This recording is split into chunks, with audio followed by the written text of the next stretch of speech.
देखिए, मर्यादा पुरुषोत्तम भगवान श्री रामचंद्र जी जटायु, कोल, भील, निषाद, राज, बंदर, भालू सबको गले लगाया। ऐसे राम, ऐसे वनवासी राम के जन्मभूमि पे कोर्ट के आदेशानुसार केंद्र सरकार के निर्देशन में जो ट्रस्ट बनाया गया, किसी एक वर्ग विशेष लोगों के द्वारा बनाया गया। यहां तक कि मर्यादा पुरुषोत्तम भगवान श्री राम की नगरी में साधु संतों की नगरी मानी जाती है। यहाँ पे बहुत बड़े बड़े विद्वान, महामंडलेश्वर, अच्छे संत हैं, लेकिन उन संतों को अपेक्षित करते हुए पूज्य महाराज श्री नित्य गोपाल दास जी महाराज को बहुत संतों के मांग पे केवल ट्रस्ट में रखा गया और यहाँ के तमाम संतों को नहीं रखा गया। तो मैं आदरणीय प्रधानमंत्री और उत्तर प्रदेश सरकार और सुप्रीम कोर्ट से ये आग्रह करना चाहता हूं, निवेदन करना चाहता हूं कि तत्काल प्रभाव से इस ट्रस्ट को भंग करके अयोध्या के साधु संतों को, सभी लोगों को, जैसे जिस प्रकार से रामचंद्र जी ने सबको गले लगाया, इसी तरीके से शंकराचार्य जी को भी रखा जाए, हमारे जगत गुरु जी लोग को भी रखा जाए और अयोध्या के सम्राट संतों को रखा जाए कि कभी ऐसा कलंक फिर ना लग सके राम मंदिर ट्रस्ट में।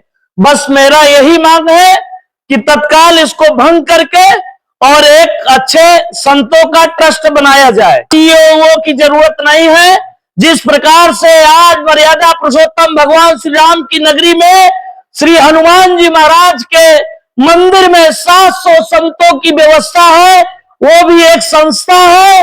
कभी आज तक करोड़ों रुपए की चढ़ोतरी होती है, लेकिन उसमें कोई दिक्कत नहीं हुआ, आज तक कोई कलंक नहीं लगा। मैं चाहता हूं कि कम से कम हनुमान जी का देखते हुए उसी आधार पे जो है ट्रस्ट का निर्माण किया जाए, ट्रस्ट का गठन किया जाए। कोई सीईओ का जरूरत नहीं है। मैं राजर्षि रामनयन दास, राष्ट्रीय अध्यक्ष भक्ति आंदोलन मंच।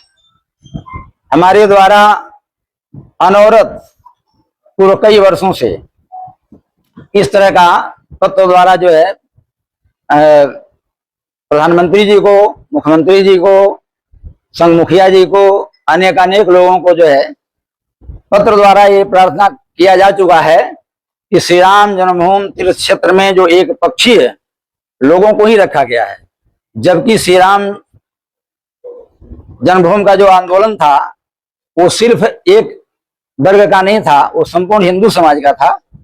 और बड़े महाराज गोरखपुर के जो गोरक्ष पीठाधीश्वर जो ब्रह्मलीन हो चुके हैं, श्री बाबा अवैधनाथ जी महाराज, हम लोग से हमेशा कहा करते थे कि देखो श्री राम जन्मभूमि का शिलान्यास एक हरिजन संत के द्वारा, कामेश्वर चौपाल के द्वारा कराया गया है। और जब भी राम जन्मभूमि बनकर तैयार होगा तो सबसे पहले उसमें प्राथमिकता वनवासी की दी जाएगी, क्योंकि राम जी का रामत्व वनवासियों से है। ऐसा जो है देखने को नहीं मिला। राम जन्मभूमि निर्माण हुआ, ट्रस्ट भी बना और उस ट्रस्ट में ये सब बातें कुछ देखने को नहीं मिल रही हैं, जिसका परिणाम है आज जो है संतों का अपमान किया गया है। विशेष करके अयोध्या के संतों का अपमान किया गया है, संतों को उसमें नहीं रखा गया। और श्री राम जन्मभूमि में शुरुआत से 1982 में जब श्री राम जन्मभूमि संघर्ष समिति की स्थापना हुई, उस समिति का एक सदस्य मैं हूं। उसमें गोरखपुर के बड़े महाराज जी श्री 1008 श्री अवैधनाथ जी महाराज, दिगंबर अखाड़ा के श्री प्रभुहंस जी महाराज, अभी आपके यहाँ जो हमसे सीनियर हैं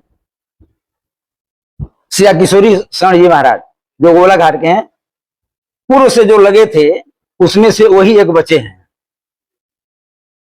संघर्ष समिति में वो बचे हैं और मैं बचा हूं। और तो बड़े बड़े लोगों का जो है साकेतावास हो गया है।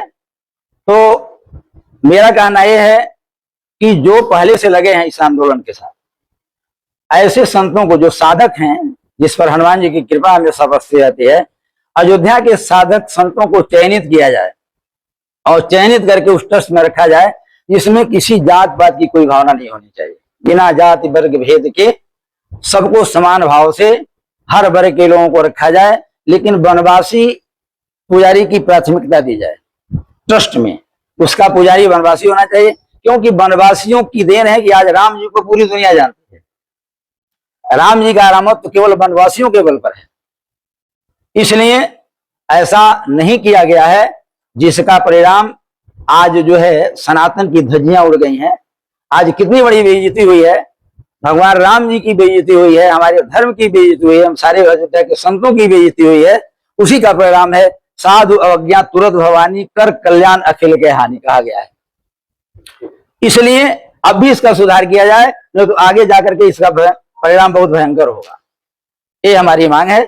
मैं राजर्षि रामचंद्र दास रामायणी भक्ति आंदोलन मंच का राष्ट्रीय अध्यक्ष हूं, और वर्तमान में जो केंद्रीय मार्गदर्शक मंडल है विश्व हिंदू परिषद का, उसका मैं केंद्रीय सदस्य हूँ।